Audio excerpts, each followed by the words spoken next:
السلام علیکم ورحمۃ اللہ وبرکاتہ۔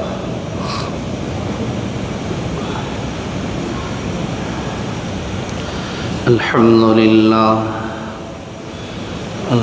للہ الذی بیدہ الملک وہو علی کل شیء قدیر۔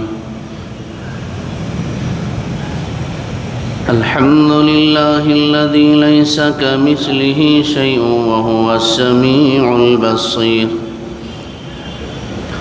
واشہد ان لا الہ الا اللہ وحدہ لا شریک لہ، واشہد ان سیدنا ومولانا محمدا عبدہ ورسولہ۔ اما بعد فاعوذ باللہ من الشیطان الرجیم، بسم اللہ الرحمن الرحیم۔ یا ایہا الذین آمنوا من یرتد منکم عن دینہ فسوف یأتی اللہ بقوم یحبهم ویحبونہ، أذلة على المؤمنين أعزة على الكافرين، يجاهدون في سبيل الله ولا يخافون لومة لائم، ذلك فضل الله يؤتيه من يشاء والله ذو الفضل العظيم۔ صدق الله العظيم۔ وقال النبي صلى الله عليه وسلم: ألا أخبركم بأفضل درجة من الصيام والصلاة والصدقة؟ قلنا بلى يا رسول الله، قال إصلاح ذات البين، أو كما قال رسول الله صلى الله عليه وسلم۔ اللهم صل على محمد وعلى آل محمد وبارك وسلم۔ اللهم بارك على محمد وعلى آل محمد وبارك وسلم، وسلم تسليما كثيرا كثيرا۔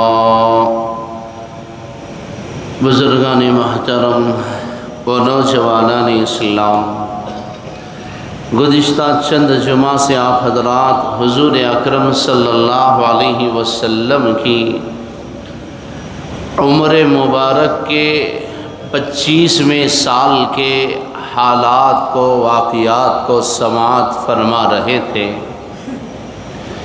کہ آپ نے 25 سال کی عمر میں، نوجوانی کے عالم میں، جب کہ نہ صرف مکہ بلکہ سارا عرب یہ چاہتا ہے کہ کسی طرح یہ نوجوان میرا داماد بن جائے، یہ اتنا حسین، جمیل، خوبصورت، حسن صورت اور حسن سیرت اللہ نے اسے عطا فرمائی ہے، اس کی امانت و دیانت اور اس کی راست بازی، صدق و صفائی، صدق مقال، عقل حلال کی بنیاد پر مکے کا ہر فرد اس نوجوان کے نکاح میں اپنی بیٹی کو دینا چاہتا ہے، لیکن بڑے عجیب و غریب طریقے سے یہ نوجوان اپنے چچا ابو طالب کی سرپرستی اور نگرانی میں اپنے سے عمر میں 15 سال کی بڑی خاتون، 2 مرتبہ کی بیوہ سے آپ نکاح فرما کر امت کے سامنے نمونہ رکھتے ہیں، امت کے سامنے مثال قائم کرتے ہیں کہ دیکھو، مال کو، جمال کو، عمر کو، خوبصورتی کو، خاندانی حسب اور نسب کو دیکھ کر نکاح نہ کرو، عورت کی سیرت کو اور اس کے اخلاق کو، اس کے کردار کو دیکھ کر نکاح کیا کرو۔ رسول اللہ صلی اللہ علیہ وسلم کے اس نکاح کی روشنی میں میں نے حالات حاضرہ کو سامنے رکھتے ہوئے، دور حاضر کے حالات کو سامنے رکھتے ہوئے بڑی تفصیل کے ساتھ اس عنوان پر روشنی ڈالی۔ رسول اللہ صلی اللہ علیہ وسلم کی عمر مبارک آگے بڑھتی گئی۔ یہ کیسا حسین رشتہ ہے اور یہ کیسی پرسکون زندگی ہے جب تک یہ بیوہ خاتون حضرت محمد مصطفیٰ صلی اللہ علیہ وسلم کے نکاح میں بقید حیات رہی، اس وقت تک آپ نے دوسرا نکاح نہیں فرمایا۔ یہ کیسی خوشحال زندگی ہے۔ حضرت خدیجہ رضی اللہ تعالی عنہا کا آخری وقت آتا ہے، بیٹی فاطمہ کو ابا حضور کی خدمت میں روانہ فرماتی ہیں کہ جا بیٹی اپنے باپ سے ان کی چادر مبارک لے کر آ۔ بیٹی فاطمہ پہنچی، چادر مانگا کہ امی جان نے آپ کی خدمت میں بھیجا ہے۔ رسول اللہ صلی اللہ علیہ وسلم نے پوچھا، بیٹی فاطمہ، خدیجہ اس چادر کا کیا کرے گی؟ کیوں اسے اس چادر کی ضرورت پیش آئی؟ وہ کیا کرنا چاہتی ہے؟ غور کرنا میرے نوجوان بھائیوں۔ عرض کرنے لگی، ابا حضور، امی جان نے کہا ہے کہ بیٹی آخری وقت ہے، جا تیرے باپ کی چادر مبارک لے کر آ، میں اسے اپنا کفن بنانا چاہتی۔ شوہر کے مبارک بدن سے لگی چادر کو میں اپنی قبر کا لباس، اپنا آخری لباس، اپنے کفن کا سامان کرنا چاہتی۔ حضور اکرم صلی اللہ علیہ وسلم نے فوراً چادر مبارک کو نکال کر بیٹی کے حوالے فرما دیا اور زبان مبارک سے یہ الفاظ نکلے، لو اردتی جلدی لعاطیت، اے فاطمہ جا، تیری ماں خدیجہ کے مجھ پر اتنے احسانات ہیں، یہ تو آخری وقت میں مجھ سے چادر مانگ رہی ہے، یہ اگر میرے بدن کی چمڑی بھی مانگتی تو میں اسے دے دیتا۔ اس کے اتنے احسانات مجھ پر ہیں، اس نے قدم قدم پر میرا اتنا ساتھ دیا ہے۔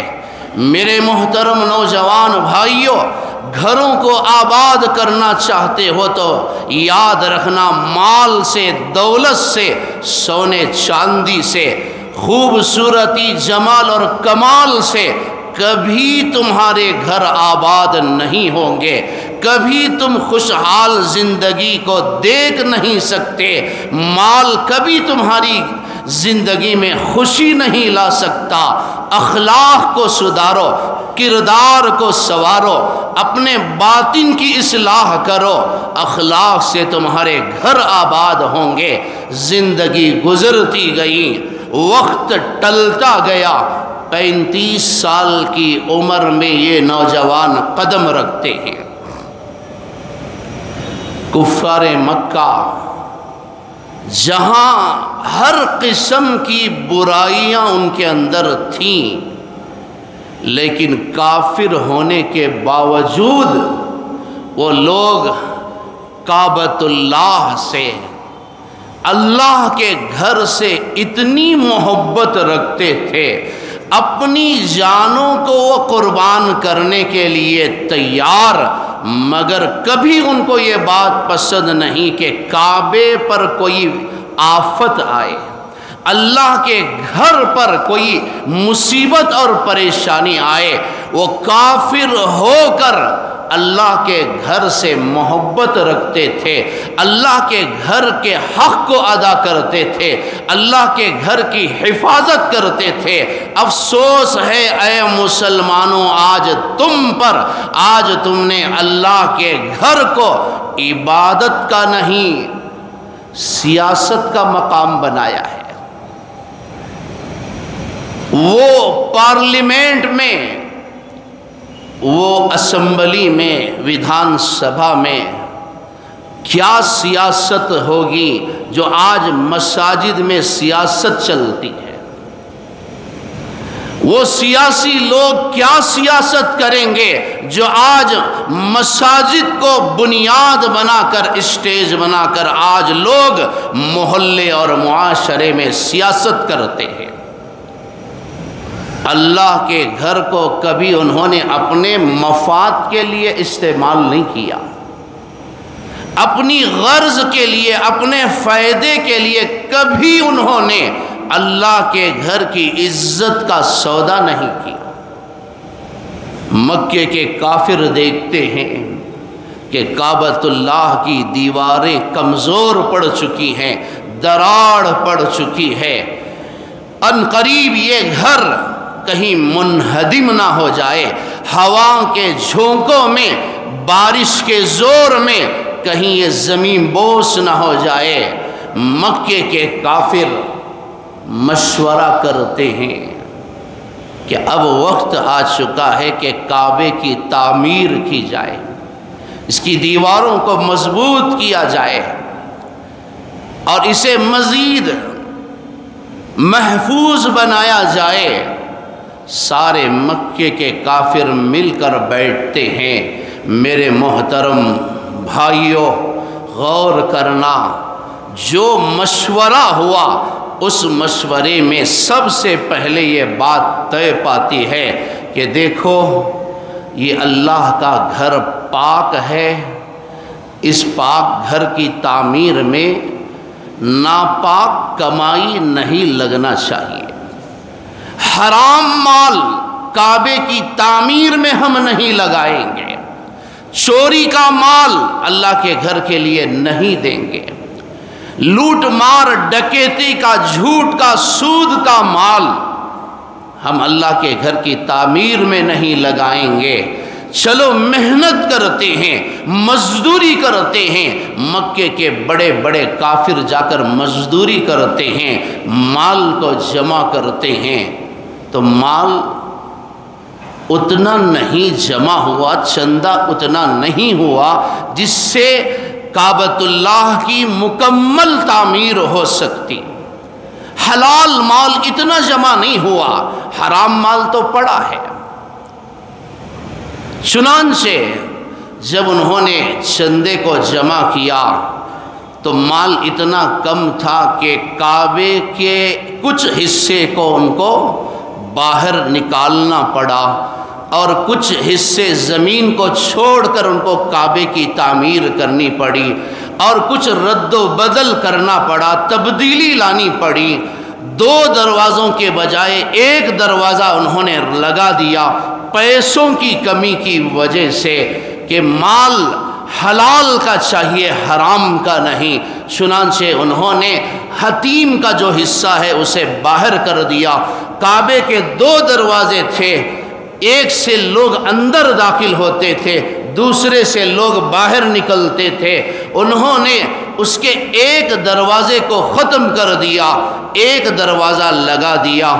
رسول اللہ صلی اللہ علیہ وسلم بعثت کے بعد فتح مکہ کے موقع پر آپ حضرت عائشہ رضی اللہ عنہا سے فرماتے ہیں کہ اے عائشہ، میرا دل چاہتا ہے کہ میں کعبے کی تعمیر پھر دوبارہ اسی طرز پر کر دوں جس طرز پر ابراہیم علیہ السلام نے کعبے کی تعمیر کی تھی۔ میں چاہتا ہوں کہ اس کے 2 دروازے لگ جائیں، میں چاہتا ہوں کہ حتیم کا حصہ اس کے اندر داخل کر دوں، لیکن ایک بات کا خطرہ ہے، ایک بات کا خوف ہے، اگر میں کعبے کو توڑوں گا تو اس کی وجہ سے لوگوں کے دلوں میں اختلاف پیدا ہوگا، معاشرے میں اختلاف جنم لے گا، لوگوں میں انتشار پیدا ہوگا۔ میں نہیں چاہتا کہ لوگوں کے درمیان انتشار پیدا کروں، جماعت کے درمیان میں اختلاف پیدا کروں، میں لوگوں کو آپس میں لڑانا نہیں چاہتا۔ چل میں لوگوں کو متحد رکھنے کے لیے، متفق رکھنے کے لیے میں اس عظیم عبادت کو، اتنی بڑی نیکی کو قربان کر دیتا، میں کعبے کو اسی حال میں چھوڑ دوں گا۔ دل تو چاہتا تھا کہ اسی طرز پر تعمیر کروں، لیکن اس سے بڑا مقصد ہے، اس سے بڑا کام ہے لوگوں کے درمیان اتحاد پیدا کرنا، لوگوں کو متفق رکھنا، لوگوں کو جوڑ کر رکھنا، جماعتوں میں انتشار نہ پیدا کرنا، لوگوں کے دلوں میں نفرت کے بیج نہ بونا، لوگوں کے دلوں کو توڑ کر لوگوں کو آپس میں نہ لڑانا، لوگوں کو آپس میں متحد اور متفق جوڑ کر رکھنا میری نگاہ میں اس نیکی سے بڑی نیکی ہے۔ میں نے حدیث پڑھی، رسول اللہ صلی اللہ علیہ وسلم نے فرمایا، اے میرے صحابہ، کیا میں تمہیں بتاؤں ایک ایسا عمل جو نماز، روزہ، زکوٰۃ، صدقے خیرات سے بھی بڑھ کر ہے۔ نماز مذہب اسلام کی سب سے بڑی عبادت۔ اے میرے صحابہ، کیا میں بتاؤں اس سے بھی بڑی نیکی کیا ہے؟ حضرات صحابہ کرام نے عرض کیا، یا رسول اللہ صلی اللہ علیہ وسلم، ہمارے ماں باپ آپ پر قربان، ضرور ارشاد فرمائیں۔ فرمایا، اصلاح ذات البین، اے میرے صحابہ سن لو اور عمل کرو، میری امت تک اس پیغام کو پہنچا دو۔ آپس میں لوگوں کے اختلافات کو دور کرنا، لڑائی جھگڑے کو ختم کرنا، لوگوں کے دلوں میں الفت پیدا کرنا، آپس میں محبت پیدا کرنا، لوگوں کے دلوں سے نفرتوں کو نکالنا، کینہ، بغض، عداوت اور دشمنی کے جذبات سے دل کو پاک کر دینا، محلے کو، معاشرے کو، جماعت کو، امت کو جوڑے رکھنا، ان کے درمیان اتحاد پیدا کرنا، یہ نماز سے بھی بڑی عبادت ہے، یہ صدقے سے بھی بڑی عبادت ہے۔ سنو اے وہ نادانوں جو اپنے مفاد کے لیے اپنوں کا سودا کر دیتے ہیں، اپنے مفاد کے لیے اپنے بچوں کا سودا کر دیتے ہیں، ماں باپ کا سودا کر دیتے ہیں، اپنے مفاد کے لیے بیویوں کا سودا کر دیتے ہیں، اور اپنے غیر تو غیر اپنوں کی بھی جان لے لیتے ہیں۔ میں کیسے بتاؤں آپ کو یہ حقیقت؟ ابھی 15 دن پہلے ایک نوجوان کا انتقال ہوا ہے، میں نے خود اعلان کیا اس مرحوم کے نام کا۔ مجھے نہیں پتا تھا کہ انتقال ہونے والا بندہ وہی ہے جو روزانہ فجر کی نماز پڑھا کرتا تھا ہماری اقتداء میں، مسجد میں، اور روزانہ وہ بندہ مصافحہ کر کے جاتا۔ نام کا تو پتہ نہیں، چہرے سے جانتے ہیں، بہت سارے لوگوں کی چہرے سے پہچان ہوتی ہے، نام سے واقفیت نہیں ہوتی۔ میں نے خود اعلان کیا، لیکن مجھے نہیں پتا تھا کہ یہ بندے کا انتقال ہوا ہے۔ 2-4 دن گزرنے کے بعد پتہ چلا کہ مولانا وہی صاحب جو روزانہ آپ سے فجر کی نماز کے بعد مصافحہ کر کے جاتے تھے، اسی نوجوان کا انتقال ہوا ہے۔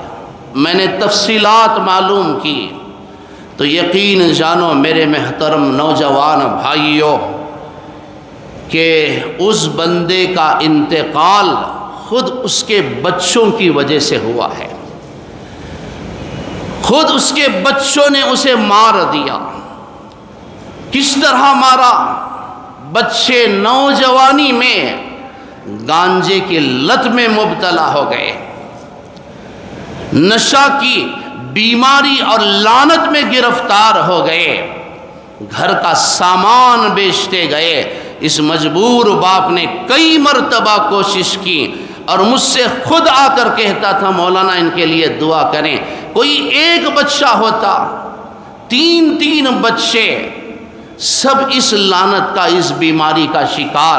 سوچ سوچ کر ان بچوں کی فکر میں باپ گھلتا گیا، کڑھتا گیا، تڑپتا گیا، کس طرح ان بچوں کی زندگی میں بچاؤں۔ سوچ سوچ کر اچانک اسے ہارٹ اٹیک ہوا، اس دنیا سے وہ چل بسا۔ آخر یہ اولاد بھی تو بہت بڑی ظالم ہے، پتہ نہیں یہ اولاد اللہ کے دربار میں کیا منہ لے کر جائے گی۔ آج کتنے گھروں کو ہم نے اجاڑا ہے، برباد کیا ہے۔ کبھی شوہر کے مظالم سے تنگ آ کر بیوی دنیا چھوڑ کر چلی جاتی ہے، کبھی بیوی کے مظالم اور زیادتیوں سے تنگ آ کر شوہر خودکشی کر لیتا ہے۔ یہ حالات، یہ واقعات، یہ خبریں روزمرہ کے مسائل ہیں، روزانہ اخبارات کی زینت بنتے ہیں، سوشل میڈیا میں گھومتے اور پھرتے رہتے ہیں۔ اپنے مفاد کے لیے اپنے اس حقیقت کا اظہار کرتے ہوئے مجھے کوئی جھجک نہیں ہے اور مجھے کوئی خوف نہیں ہے کہ آج لوگ اللہ اس کے رسول کو چھوڑ کر جاتے ہیں۔ ابھی چند دنوں پہلے ایک سیاسی قائد کا بیان آیا تھا سوشل میڈیا میں، پورے ملک کے اندر وہ واقعہ، اس پر تبصرے ہوئے۔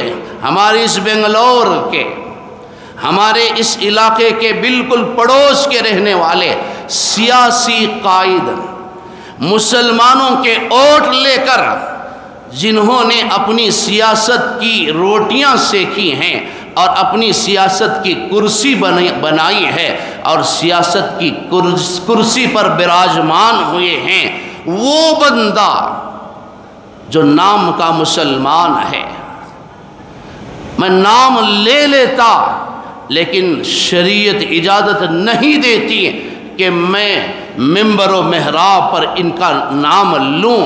شریعت میں گنجائش ہوتی تو میں ضرور اس کا ذکر کرتا، لیکن اللہ کا فرمان ہے، اللہ کے مقابلے میں، اللہ اس کے رسول کے معاملات میں کسی کی پرواہ نہ کرو، چاہے وہ محلے کا مالدار ہو، چاہے وہ سیاسی قائد ہو، چاہے وہ بڑے سے بڑا منسٹر ہو، چاہے وہ بڑا روبدار طاقتور، جو کوئی بھی ہو، اللہ اس کے رسول کے مقابلے میں کسی کی پرواہ نہ کرو۔ وَلَا يَخَافُونَ لَوْمَةَ لَائِمٍ، اللہ اور اس کے رسول کے معاملے میں کسی ملامت کرنے والے کی ملامت اور طعنے اور طنز کی کوئی فکر نہ کرو، کوئی پرواہ نہ کرو۔ قرآن کی اس آیت کی روشنی میں مجھے کوئی پرواہ نہیں کہ یہ سیاسی قائد میرے تعلق سے کیا سوچتے ہیں۔ جب تو اللہ اس کے رسول کا نہیں تو ہمیں بھی تیری کوئی ضرورت نہیں ہے، تیرا کوئی اعتبار نہیں ہے۔ جب تو نے اللہ اس کے رسول کی عزت نہیں کی تو ہم تیری عزت کیوں کریں؟ جو چیز اللہ اس کے رسول نے جسے تھوک دیا ہو اور جس نے اللہ اس کے رسول سے رشتہ ناتا توڑ لیا ہو، اس سے ہماری کیا غرض ہے؟ بہرحال اس سیاسی قائد نے صرف اپنے سیاسی آقاؤں کو خوش کرنے کے لیے غلط سلط بیانات، کفریہ کلمات، شرکیہ الفاظ، اس بندے نے سرے عام مجمع کے سامنے باقاعدہ وہ بندہ شرکیہ الفاظ کو دہرا رہا ہے، بلکہ سکھا رہا ہے کہ اس طرح پوجا کرو۔ میں نے خود اپنے گھر کے اندر مندر بنائی ہے، میں روزانہ اس کی پوجا کرتا ہوں، میرا خاندان اس کی پوجا کرتا ہے، میرا خاندان ہمیشہ سے اس کے سامنے سر جھکاتا ہے۔ اس نے علل اعلان اس کا اظہار کیا۔ قرآن کہتا ہے یا ایھا الذین آمنوا من یرتد منکم عن دینہ، اے ایمان والو، اے مسلمانوں کے نام رکھنے والو، اے لوگوں کو دکھانے کے لیے نماز پڑھنے اور کلمہ پڑھنے والوں، یاد رکھو اگر تم دین اسلام سے مرتد ہو جاؤ گے، پھر جاؤ گے، یاد رکھو اللہ اس کے رسول کا کچھ نہیں بگڑے گا۔ تم مرتد ہو جاؤ، اسلام کا کوئی نقصان نہیں ہوگا۔ هو الذی ارسل رسولہ بالہدی ودین الحق لیظہرہ علی الدین کلہ ولو کرہ المشرکون ولو کرہ الکافرون۔ یہ دین اسلام اللہ نے دنیا کے اندر اس لیے نہیں بھیجا کہ یہ مٹ جائے، ختم کرنے والے اسے ختم کر دیں، پیٹ پھیرنے والوں سے اس کا کوئی نقصان نہیں ہونے والا۔ یہ دین مٹنے کے لیے نہیں آیا ہے، یہ کلمہ دفن ہونے کے لیے نہیں آیا ہے۔ اللہ اس دین کو پائے تکمیل تک پہنچا کر رہے گا، اللہ اس دین کی حفاظت کرے گا، چاہے کتنے ہی ظالم اسے مٹانے کے در پہ ہو جائیں، کتنی ہی طاقتیں اس کے سامنے آ کر کھڑی ہو جائیں، یہ کلمہ قیامت تک رہے گا، مذہب اسلام قیامت تک زندہ رہے گا۔ یہ دین مٹنے اور دبنے کے لیے نہیں آیا ہے۔ غرض بہت افسوس ہے اس بندے پر، اس نے نہ صرف لوگوں کے سامنے اپنے عقیدے کا اظہار کیا بلکہ کفریہ کلمات اپنی زبان سے کہلوا کر لوگوں کے سامنے ثبوت دے رہا ہے کہ اس طرح میں پوجا کرتا ہوں۔ کیا یہ لوگ اپنے مفاد کے لیے دین اسلام کا سودا کرنے والے نہیں ہیں؟ کیا یہ اللہ اس کے رسول کے باغی نہیں ہیں؟ کیا ان کو دور حاضر کے منافقوں کی لسٹ میں شامل نہ کیا جائے؟ کیا ان کو قرآن اور حدیث کی روشنی میں منافق نہیں کہا جائے؟ ان کو آپ کیا نام دیں گے؟ جنہوں نے علل اعلان صراحتاً، اور افسوس ہے 150-200 علماء کرام کو بلا کر قرآن خوانی کراتے ہیں، گھر میں دینی محفلیں قائم رکھتے ہیں، اور یہ بیان دینے سے پہلے ایک دن پہلے انہوں نے 200 علماء کو بلا کر قرآن خوانی کی گھر میں، دوسرے دن جا کر ان کا یہ بیان سامنے آیا ہے۔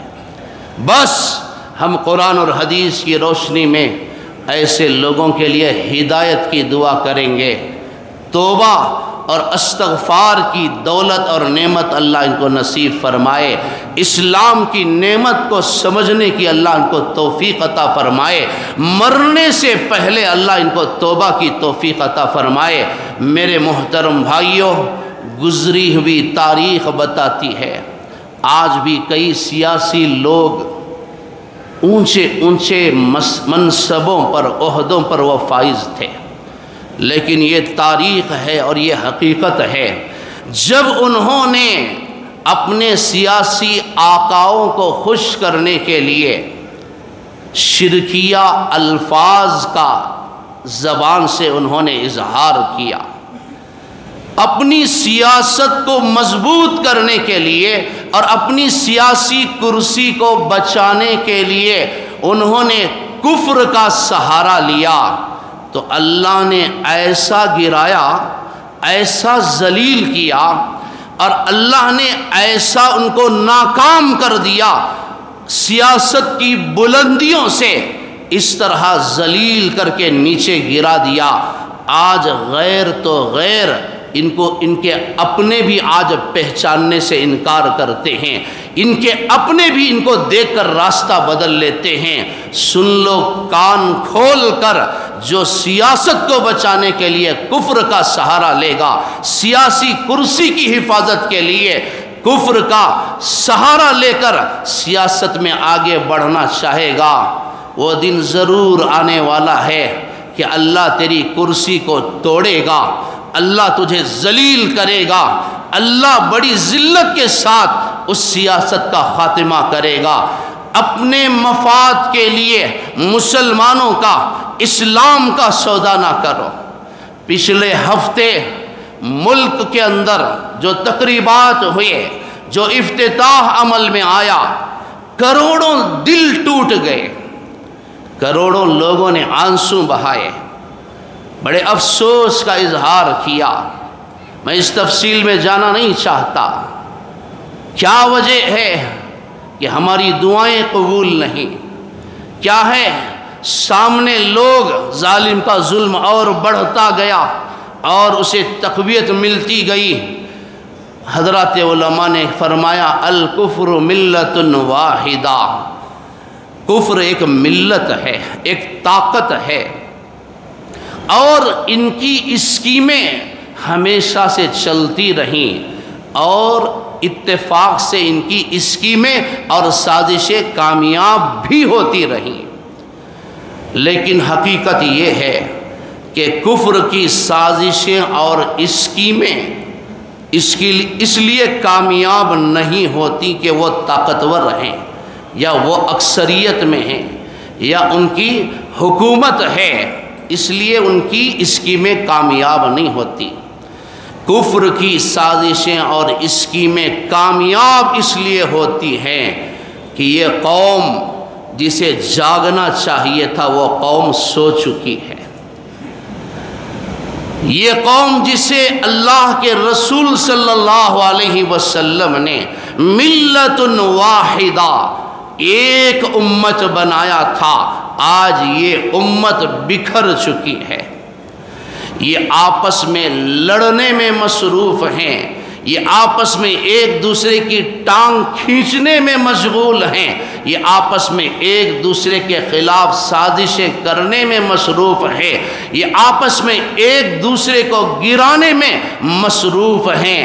یہ قوم جسے جاگنا چاہیے تھا یہ بھی سو گئی اور ان کا ضمیر بھی سو گیا۔ یہ قوم ہمیشہ آپسی نفرتوں کا شکار ہو گئی۔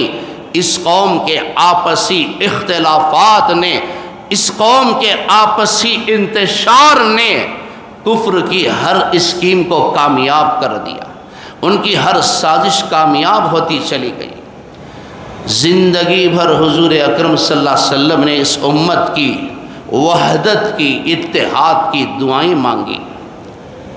حدیث میں ایک واقعہ آتا ہے، حضرات صحابہ کرام تشریف فرما ہیں، مسجد نبوی کا مقدس مقام ہے، حضور اکرم صلی اللہ علیہ وسلم حضرات صحابہ کرام کو نصیحت فرما رہے تھے۔ اچانک ایک اونٹ اندر آ گیا۔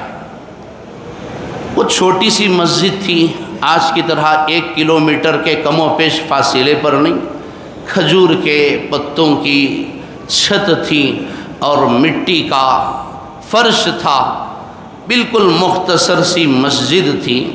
اونٹ اندر آ گیا اور حضور اکرم صلی اللہ علیہ وسلم کے قدموں پر سر رکھ کر وہ رونے اور بلانے لگا، آوازیں نکالنے لگا، اور رسول اللہ صلی اللہ علیہ وسلم غور سے اس جانور کی باتوں کو سنتے ہیں، کیونکہ آپ سارے کائنات کے نبی ہیں، آپ جانوروں کے بھی نبی ہیں، آپ جانوروں کے حقوق کی بھی حفاظت کرنے والے ہیں۔ چنانچہ آپ نے اس اونٹ سے کہا، جا کھڑا ہو جا، اگر تو اپنے دعوے میں سچا ہے تو تیرے ساتھ انصاف کیا جائے گا، اگر تو جھوٹا ہے تو تجھے سزا دی جائے گی، جا کھڑا ہو جا۔ اونٹ الگ ہوتا ہے، حضرات صحابہ کرام دیکھتے ہیں اونٹ کی آنکھوں سے آنسو جاری ہے، وہ رو رہا ہے، روئے جا رہا ہے۔ حضرات صحابہ کرام نے عرض کیا، یا رسول اللہ صلی اللہ علیہ وسلم، یہ واقعہ، یہ قصہ ہماری سمجھ سے باہر ہے، آخر کار یہ اونٹ آپ سے کیا کہہ رہا ہے اور آپ کس بات کی اسے تسلی دے رہے ہیں اور کس بات کا آپ اس سے وعدہ فرما رہے ہیں؟ یا رسول اللہ یہ کیا قصہ ہے؟ رسول اللہ صلی اللہ علیہ وسلم کا یہ معجزہ ہے، آپ جانوروں کی بولی کو بھی سمجھتے ہیں، آپ ساری کائنات کے، ساری مخلوقات کے آپ نبی ہیں، عرش و فرش کی مخلوقات کے آپ نبی ہیں۔ چنانچہ آپ نے صحابہ کرام سے فرمایا دراصل یہ اونٹ اپنے مالک کی شکایت لے کر آیا ہے اور یہ کہہ رہا ہے کہ یا رسول اللہ صلی اللہ علیہ وسلم میری جان کو بچائیے، میری جان کی حفاظت کیجئے، مجھے امن دیجئے۔ چنانچہ آپ فرما رہے تھے، اچانک ایک صحابی اندر آئے اور انہوں نے کہا یا رسول اللہ صلی اللہ علیہ وسلم یہ اونٹ میرا ہے، 3 دن سے یہ لاپتہ ہے، میں نے اسے یہاں دیکھا ہے، یہ اونٹ میرے گھر سے بھاگ گیا ہے، میں اس کی تلاش میں تھا۔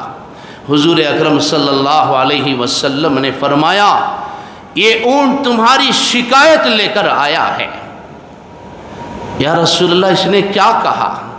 فرمایا اس سے تم کام زیادہ لیتے ہو، گھاس کم ڈالتے ہو، اس سے تم بہت زیادہ محنت کرواتے ہو، گرمی سردی کے موسم میں تم نے اس سے کام لیا، اس سے خدمات حاصل کی، اور اس اونٹ سے کئی اونٹ کے بچے تمہیں دستیاب ہوئے، اس اونٹ نے تمہاری مالی حالت کو سدھارا ہے، اس کے ذریعے سے تمہارے گھر کے اندر خوشحالی آئی، اس نے تمہارے لیے بڑی قربانیاں دی، بڑی محنت کی ہے، اس سے تم نے بہت کام لیا ہے، اور آج جب یہ بوڑھا ہو چکا ہے تو تم اسے ذبح کرنا چاہتے ہو، تم اس کا گلا کاٹنا چاہتے ہو۔ بالکل وہی بات ہو گئی، جب تک ضرورت پڑی تو پیر پکڑ لیا، جب ضرورت ٹلی تو سر کے بال پکڑ لیے۔ آج بھی ایسا ہوتا ہے، کسی بندے سے کوئی کام لینا ہو، اسے اچھا کام لے کر ایسے اسے کنارہ کش کیا جاتا ہے، ایسے اسے سائیڈ لائن کیا جاتا ہے، پھر وہ بیچارہ پریشان ہو جاتا ہے میرے ساتھ کیا ہوا۔ آج بھی ایسے لوگوں کی کوئی کمی نہیں ہے، اور اس مسئلے کو سمجھنے کے لیے آپ کو بھی کوئی مشکل نہیں ہے۔ بہرحال رسول اللہ صلی اللہ علیہ وسلم نے سفارش کی کہ اونٹ اپنے جان کی امان مانگتا ہے، یہ امن چاہتا ہے۔ انہوں نے عرض کیا یا رسول اللہ صلی اللہ علیہ وسلم ہم اسے ذبح نہیں کریں گے، ہم اسے کاٹیں گے نہیں۔ آپ نے فرمایا نہیں، تم پر مجھے بھروسہ نہیں ہے، چلو اس اونٹ کو میں خرید لیتا ہوں۔ 100 درہم کے بدلے میں آپ نے اس اونٹ کو خرید لیا، سودا ہو گیا۔ آپ نے اونٹ سے کہا کہ جا، چلا جا، تو آزاد ہے، چلا جا، تو اللہ کے لیے تو آزاد ہے۔ اونٹ جانے سے پہلے پھر رسول اللہ صلی اللہ علیہ وسلم کے سامنے آ کر کھڑا ہوا اور آپ کے قدموں پر اس نے پیر رکھ دیا۔ فرغا رغوتاً، 3 مرتبہ اس نے زور سے چلایا، 3 مرتبہ اس نے آواز لگائی۔ ہر مرتبہ اللہ کے رسول صلی اللہ علیہ وسلم آمین آمین آمین فرماتے ہیں۔ صحابہ کرام کو سمجھ میں نہیں آیا، یا رسول اللہ یہ کیا دعائیں کر رہا ہے اور آپ اس پر آمین فرما رہے ہیں۔ تفصیل ہے اس واقعے کی، مختصر عرض کروں گا۔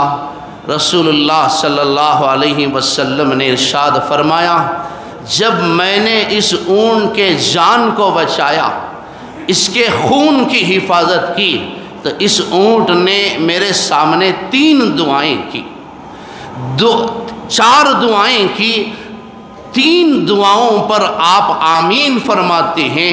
چوتھی دعا کو سن کر اللہ کے رسول صلی اللہ علیہ وسلم رونے لگتے ہیں۔ پہلی دعا کیا تھی؟ اس نے کہا یا رسول اللہ صلی اللہ علیہ وسلم قرآن اور اسلام کی برکت سے اللہ آپ کی اور آپ کے امت کی جان کی بھی اسی طرح حفاظت فرمائے جیسا آپ نے میری جان کی حفاظت کی ہے۔ میں نے کہا آمین۔ اس نے دوسری دعا کی، اے اللہ کے رسول صلی اللہ علیہ وسلم، اللہ آپ کی اور آپ کی امت کے خوف کو اسی طرح دور فرمائے جس طرح آپ نے میرے خوف کو دور فرمایا ہے۔ اللہ آپ کی امت کو بھی ایسے ہی امن عطا فرمائے کہ کوئی ظالم ان پر مکمل طور پر قابض نہ ہو، مسلط نہ ہو۔ اللہ آپ کی امت کو بے خوف رکھے، امن میں رکھے، جس طرح آپ نے مجھے امن عطا فرمایا ہے، میرے خوف کو دور فرمایا ہے۔ میں نے کہا آمین۔ تیسری دعا کیا تھی؟ اے اللہ کے رسول صلی اللہ علیہ وسلم، اللہ آپ کی امت کو قحط سالی سے، بھوک سے ہلاک نہ فرمائے۔ کوئی آپ کا امتی بھوکا نہ مرے۔ سود کھانے والے کا پیٹ بھی بھر جاتا ہے۔ روزانہ فون میں سوشل میڈیا پر یہ واقعات آ رہے ہیں، فلاں بندہ عمرے کا پیکیج بنایا تھا اور حرمین شریفین کو لے کر جانے کے وعدے کر کے کروڑوں روپے لے کر بھاگ گئے۔ اللہ تعالیٰ ایسے لوگوں کو بھی حرم کے اندر بلا لیتا ہے۔ اللہ کے مہمانوں کو لے جا کر حرمین شریفین میں تکلیف پہنچانے والے، دھوکہ دینے والے مکاروں کو بھی اللہ کے رسول کے روزے پر حاضری نصیب ہو جاتی ہے۔ یہ انہی دعاؤں کا صدقہ ہے، یہ انہی دعاؤں کا نتیجہ ہے۔ مسلمان باہر جا کر سود کے پیسے کھاتے ہیں، جمعہ پڑھنے کے لیے آتے ہیں، اللہ ان کو اپنے گھر میں بلا لیتا ہے۔